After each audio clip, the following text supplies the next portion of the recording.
In 2014, I woke up restrained to a gurney, naked.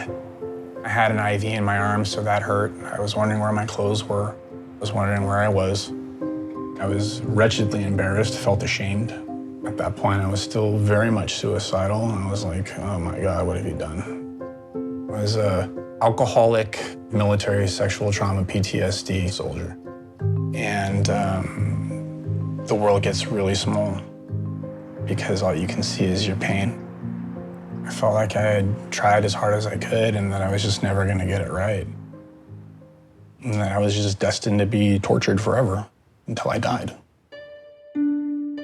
October 18th, 1973. This is just a note to let you know we are interested in how you are coming along. April 24th, 1974. We continue to be interested in how you are doing.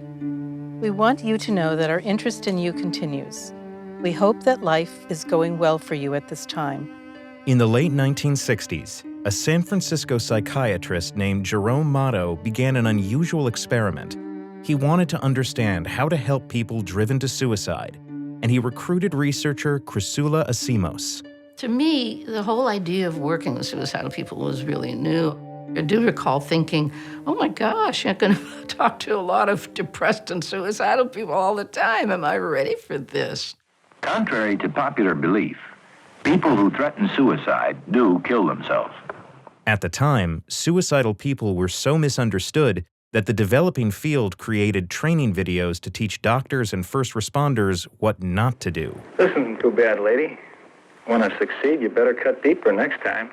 You could take almost any medical book you want, and you'd be lucky if you could find the word suicide in it. She hurt very bad? She's looking for sympathy, wants a little attention. Don't we all? There really was a judgmental stance that they took.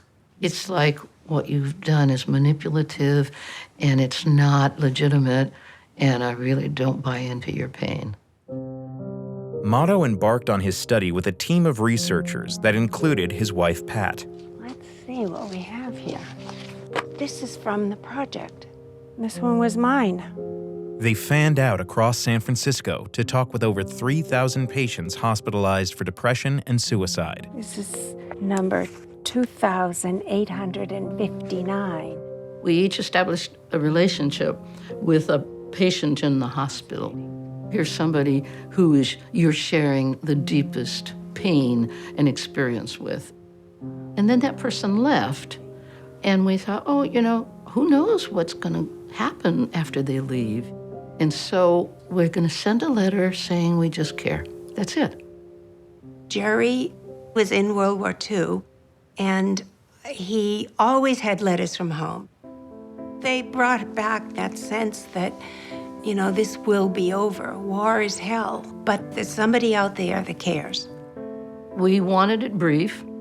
I think it was just a couple of sentences, no expectations, and let's see if it works. Motto and the researchers decided to focus on patients who had declined follow-up treatment and to send them letters at regular intervals over the next several years. The key thing was doing something for nothing, doing something because you cared.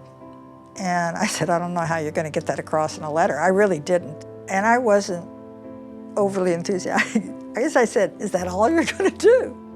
Yes. Before long, though, they began hearing back.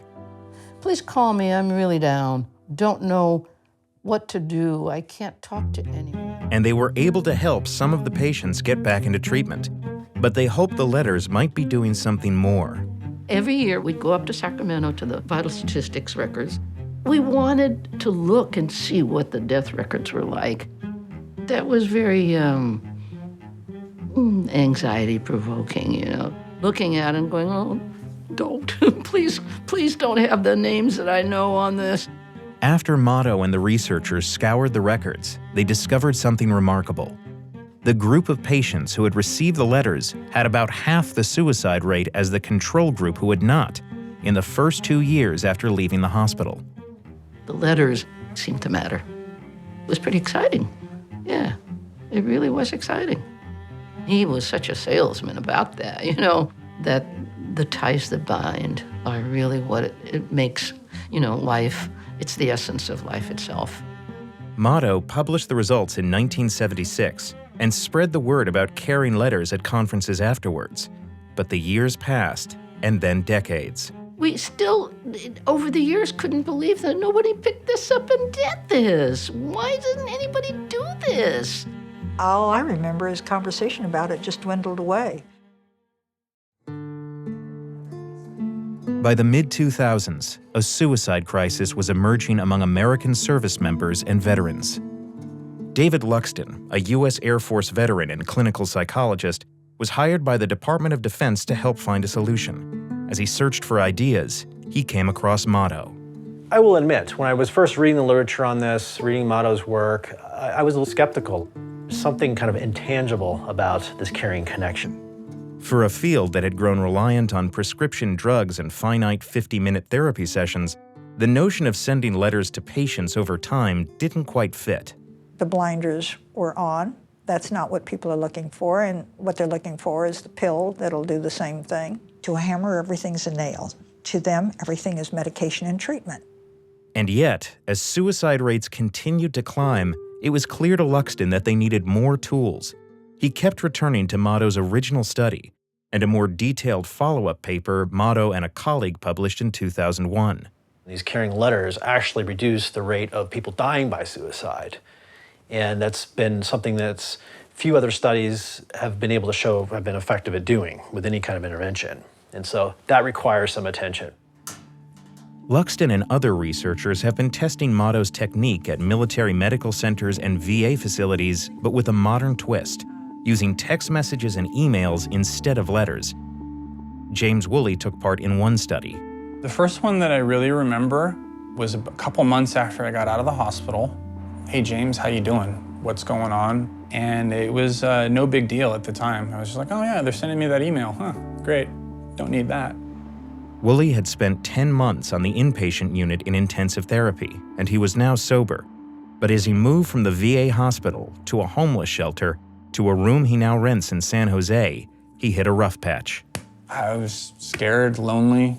I was working a new job, living in a new city with strangers. I was just coming back here to not much. They sent me one around the holidays when I was particularly low.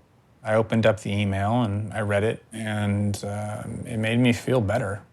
You know, I just knew that if I was in crisis again, that I had a place to go, that there were people that cared about me, and it was okay, that I wasn't burdening anyone by asking for help. While more research needs to be done, some researchers have found that repeated follow-up contacts show promising results in reducing suicidal behavior in the short term. You can overlay whatever else is happening with that person, whatever their treatment may be. So when a person is in crisis, they can reply back, and we can then actively intervene and help get them into care. And with rising suicide rates nationwide, non-traditional approaches are getting new attention, including Motto's, 50 years after he mailed his first letter. He clearly wanted to see that happen. Yeah, I'm sorry he didn't see that in his lifetime. The letter's approach is treating a person as an individual, not as a number, and not treating them, you know, like a cog in a machine. That's where the real power is.